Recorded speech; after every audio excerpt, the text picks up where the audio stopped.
The sharp crock of a slap shattered the diner's calm. Every head snapped toward the corner booth. A hulking biker in a leather jacket loomed over a frail old man in a worn military cap. The veteran's face was still turned, his coffee cup shaking in his hand. Silence. The biker leaned in, whiskey on his breath. "That's for disrespecting the Reapers, old man." The veteran didn't cower.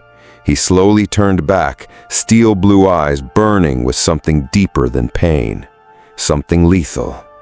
11 minutes later, the ground would shake with the roar of engines. Soldiers would flood the lot, but no one knew that yet.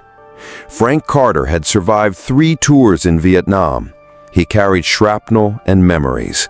His retirement was quiet mornings at this same diner. Today was normal, until the biker swaggered in. He was loud. He shoved a waitress. Frank spoke softly. "Show some respect." That was all it took. Now his cheek burned. His pride burned hotter. But the waitress's terrified expression cut deepest. Frank was a veteran, a father, and his son was a problem the biker hadn't anticipated. The biker, Patch, grabbed Frank's collar. "Got more to say, Gramps?" Frank didn't answer. His gnarled fingers closed on the old rotary phone. One call. Patch laughed. "Who you callin'? The home?" Frank dialed. The line connected. 2 words. "Son, now." He hung up. Patch sneered, shoving him back, pulling a knife. The waitress gasped. Frank folded his hands and waited.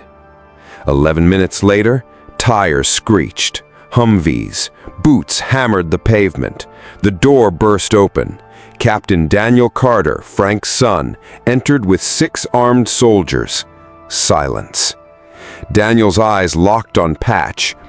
"You struck a decorated veteran. Now you deal with me." Patch lunged with the knife. A soldier disarmed him in a brutal, fluid motion. Frank stood slowly, gaze on his son. "He doesn't walk away, Danny." Daniel nodded. "He won't." What followed wasn't a brawl. It was justice. Patch was dragged out, thrown into an MP truck, screaming threats, until Daniel leaned in, voice icy.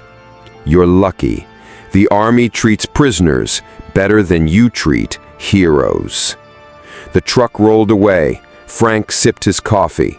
The diner buzzed. Daniel sat, jaw tight. "You okay, Pop?" Frank smirked. "Been through worse." For the first time in years, he let his son help him up. Outside, the sun was bright, and Frank Carter didn't feel old at all. If this story touched you, hit that like button and drop a karma in the comments below.